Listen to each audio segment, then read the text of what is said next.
Assalamu alaikum students. This is lesson 2 for week number 4. The topics for this lesson are status of viruses and binomial nomenclature. The objectives for the lesson are by the end of the lesson, students will be able to describe the status of viruses, differentiate between prion and virides, define the term binomial nomenclature, describe the rules for documenting scientific names of organisms, and explain the significance of binomial nomenclature. Our first topic is status of viruses.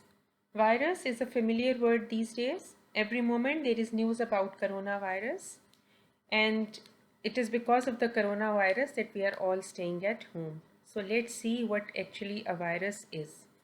Virus is a microscopic infectious agent. It is prolific and found in almost all life forms. Prolific means it can be produced in large quantities. It can only replicate inside the living cells of organisms. The study of viruses is called virology. Viruses infect the host cells to reproduce. Viruses can learn to adapt to immune responses, and that is why the coronavirus uh, behaves differently in different regions of the world, because according to the immune responses of the people, it has the ability to change itself. And the last one is viruses are much more difficult to treat than bacteria.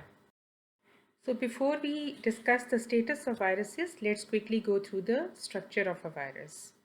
All viruses have the same basic structure. Their inner core is made up of nucleic acid. It could be DNA or RNA. Then they have an outer protein coat surrounding the inner coat, and that outer coat is known as capsid. Now, the lower image shows two different types of viruses. The first one is a bacteriophage virus, which infects the bacteria, and the second one is a flu virus, and the HIV virus also looks like this. And if you compare it with the coronavirus also looks like this second type of virus. Now let's discuss the status of viruses. You must have noticed in the previous lesson that viruses were not placed in any of the 5 kingdoms of life. So what is their status? How are they classified? So let's go through these different points to see how they are classified. Viruses are actually at the borderline of living and non-living things. They show the characteristics of both living and non-living things. They have a crystalline nature, and when they are outside a living organism, they become like crystals. So that is why they are considered as non-living at that time. They are also acellular. You have seen the structure of the virus. They do not have any cellular organization, but they show some characteristics of living organisms, like they possess DNA or RNA. So they contain either DNA or RNA, which is normally encased in protein coat. They reproduce only in living cells, where they cause a number of diseases. So that is why they are not considered as organisms, and thus are not included in the 5 kingdom classification system. Two other acellular particles that are also not included in the 5 kingdom classification system are prions and virides. Virides are infectious RNA molecules that are responsible for causing diseases in plants. Prions, they are infectious protein molecules.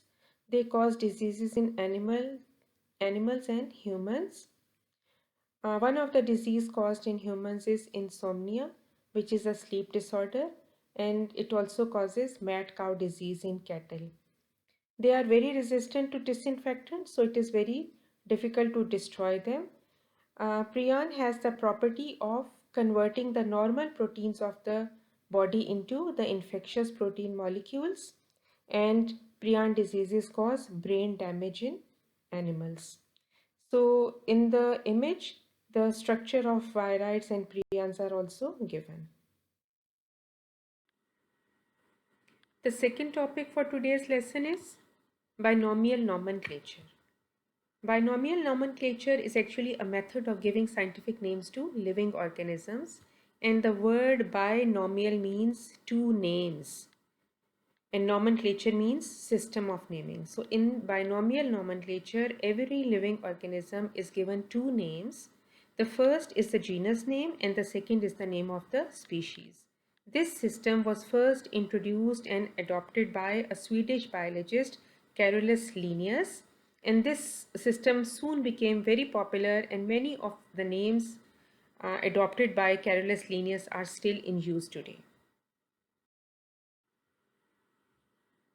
Rules which are universally adopted while suggesting and documenting scientific names are: scientific names are usually printed in italics, such as Homo sapiens, and when handwritten, they are underlined, and both the names are underlined separately.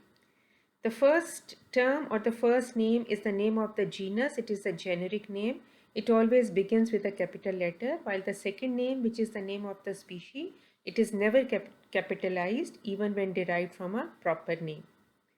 Scientific name is generally written in full when it is first used, but when several species from the same genus are being listed, it may then be abbreviated by just using an initial for genus. For example, Escherichia coli becomes E. coli. In the image below, you can see that several species of the genus Escherichia, they are listed. So in that case, we will only once write Escherichia, and then the rest of in the rest of the species, the genus name will be abbreviated by just using the initial for it. So here are a few examples where the common names and scientific names of some organisms are given. Onion, the scientific name is Allium cepa.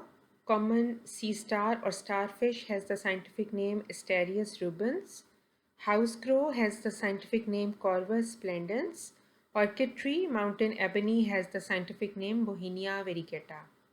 As you can see from this, that all the scientific names, because they are printed, so they are all written in italics. Now let's talk about the significance of binomial nomenclature. Why don't scientists use common names of organisms? Why they have to use the scientific names? The reason is very simple. Because in biological research, common names may cause many problems. Different regions may have different names for the same organisms. For example, if we take the example of onion, we'll see that the common name of onion in Urdu is pyaz, but in different regions of Pakistan, it is also known as ganda or basal or wasal. And in other countries, it may have other names. So in science, it is known with the single name as Allium cepa. So whenever scientists are talking about onion, they call it as Allium cepa. The next problem is that in some cases different organisms are called by the same common name.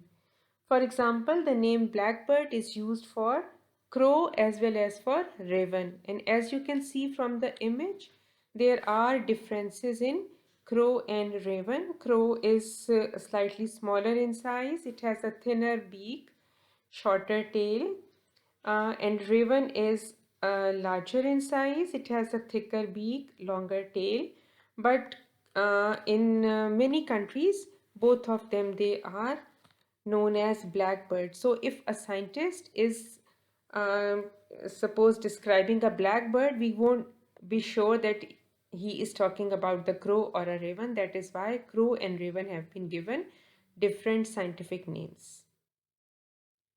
The third problem with the common names is that the common names, they have no scientific basis. For example, fish is a vertebrate animal with fins and gills. Some other animals having the word fish in their names, they have no relation with the fish. For example, silverfish, crayfish, jellyfish, and starfish. They not only are invertebrates, but also they belong to separate or different groups of animals.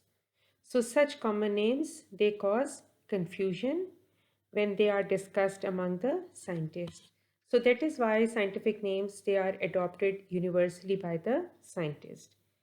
Now, the value of this system means the binomial nomenclature is valued because of its widespread use All over the world, same scientific names are used. Stability of its name, the name does not change from area to area.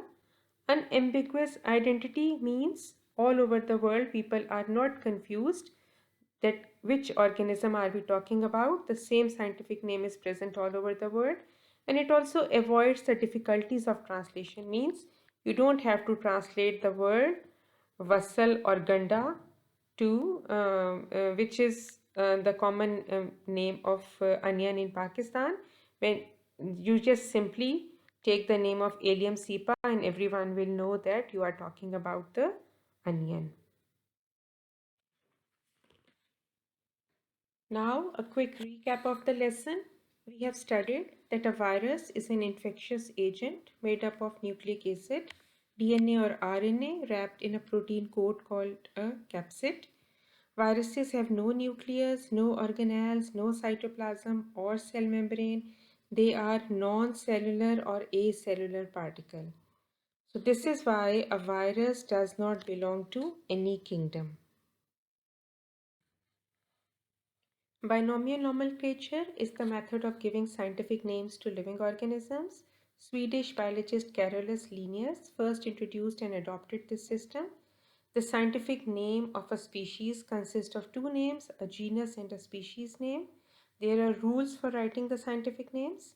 Significance of binomial nomenclature is due to its widespread use. It has stability of names, it has unambiguous identity all over the world, and it avoids difficulties of translation. So this finishes today's lesson.